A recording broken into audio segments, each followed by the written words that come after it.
Hi, this is Book Chat with You. I'm Matthew Hernandez.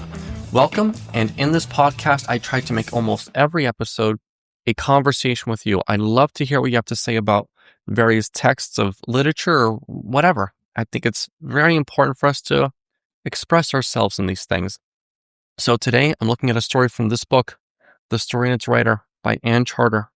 Today, we're looking at the story by Isabel Allende, An Act of Vengeance. And this version is translated by E.D. Carter Jr. Now, down below, I'll have a link to this story in English, this story in Chinese, in Spanish, and an audio recording of the story all down below. So that way you can read it as well and stuff. Now, in a sense, I need the story because this story, it is going to have to put me out of my comfort zone. And I want to find a balance between finding a way out of my comfort zone and expressing what I think while still keeping it about the story, trying to make this a passion project. But also, there's an aspect of I've done teaching long enough that, it's, I need to try to get what you think and I need to try to make an opening for that. But this story is not easy subject matter at all. This story is about a young woman, or at the beginning, she's about 15, Dulce Rosa Oriano. She's crowned carnival king. They're inside this small city called Santa Teresa, and her father is the senator. Her father is Senator, Oriano, and he seems to be a bit corrupt. We don't know to what extent, but we get some hints at it with the fact that Dulce Rosa, that she is going to be a crowned carnival queen at an upcoming fiesta, an upcoming party. Now, I would have thought for a bit that maybe this would be a bit quinceañera-like. She's 15, just because of the age and stuff, but there was a bit of voting for this. And it does seem to me that there's a little bit of pressure to vote for her for this, and people felt that maybe she wasn't the most best qualified for this. Yeah, she's pretty, she can dance well, she plays the piano well, but maybe, others might have been more suitable for this. Well, news gets out about this party, about this event, and about the girl's beauty. And this guy, Tadeo Cespedes, he sees this as an opportunity to finally take 120 men and to murder Senator Oriano. And that he does. Now, the senator has his daughter hide in the house. And once it becomes clear that they failed, the attackers are successful, and Tadeo and his men are going to, take over the estate in any way they wish, the father is about to go and kill his own daughter. And then she says, no, let me live for vengeance. The attackers, not only do they kill the senator, they take his body, they have it dragged on the road for a while, and then a horrible act of violence is done to Dulce Rosa. For the next 30 years, she doesn't forget this. Everybody who she still keeps in contact with, they all know this. She never gets married. She never really has any kind of relationship. And it's a bit of a similar story with Tadeo. He begins to live an honest life. 30 years pass. He's stricken by guilt, and he feels horrible for what he had done. One day, he then goes to see Dulce Rosa, just to confront his past. She can have an act of vengeance. Instead, she seems to not do so. So they fall in love, which is very strange, right? They fall in love, and then one day it all comes back to her when she's wearing her wedding dress. She can't do it.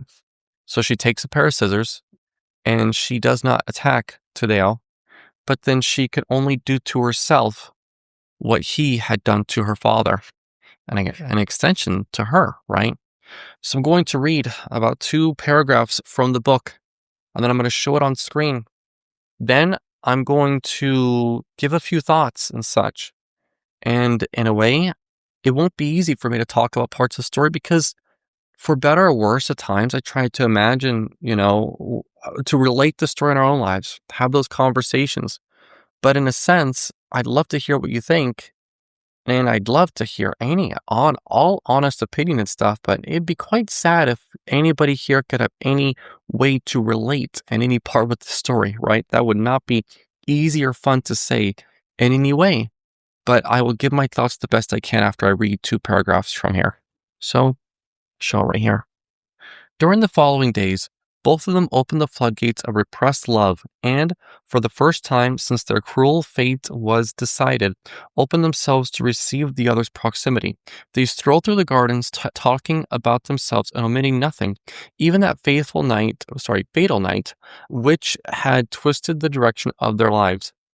As evening fell, she played the piano and he smoked, listening to her until his bones go soft and the happiness envelop him like a blanket and obliterate the nightmares of the past. After dinner, he went to Santa Teresa, where, where no one still remembered the ancient tale of horror. He took a room in the best hotel and from there organized his wedding. He wanted a party with fanfare, extravagance, and noise, one in which the entire town would participate. He discovered love at an age where other men have already lost their illusions, and that returned to him his youthful vigor. He wanted to surround Rosa with affection and beauty, to give her everything that money could buy, to see if he could compensate in his later years for the evil he had done as a young man. At times, panic possessed him. He searched her face for the smallest sign of rancor, but he saw only the light of shared love, and that gave him back his confidence. Thus, a month of happiness passed. 2 days before the wedding, when they were already setting up the tables for the party in the garden and slaughtering the birds and pigs for the feast and cutting the flowers to decorate the house, Dulce Rosa Oriano tried on her wedding dress. She saw herself reflected in the mirror just as she had on the day of her coronation as Carnival Queen, and realized that she could no longer continue to deceive her own heart. She knew that she could not carry out the vengeance that she had planned because she loved the killer, but also was unable to quiet the senator's ghost. She dismissed the seamstress, took the scissors, and went to the room on the third patio, which had remained unoccupied all that time. One of the things about short stories that can sometimes make it harder than novels is just what isn't written.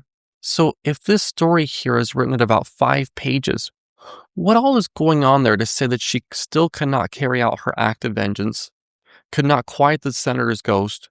Then it all came back to her on the Carnival Queen, on the festival, the coronation as Carnival Queen. So, short stories can have their difficulty, and so what's happening there? She spends over a month with this man. She spends quite a bit of time. And every now and then this keeps coming back to her, like flashes in her head about her father, what she looked like to be covered in blood on that night. And she still kind of falls in love, and she cannot commit an act of vengeance. Well, she does, right? She just does to herself what she could not do to the attacker, what the attacker had done to her father had done to her, and in another sense, also by extension, had done to her. But of the many comments, and I look at this 9 minutes, 40 seconds, is that there's an aspect of which part of this has to do with the Christian concept of forgiveness, because I don't know the balance for this. And I think Christians are often subverted with this concept. But I think that with some forgiveness, we would not be tempted so much to seek vengeance, right? There still needs to be justice, but we don't get justice in the end. The man doesn't pay for his crimes in any conventional way. And her method of justice, not that we call it justice, is vengeance and justice the same? But what she does in the end is not trying to seek justice, I believe. It's vengeance.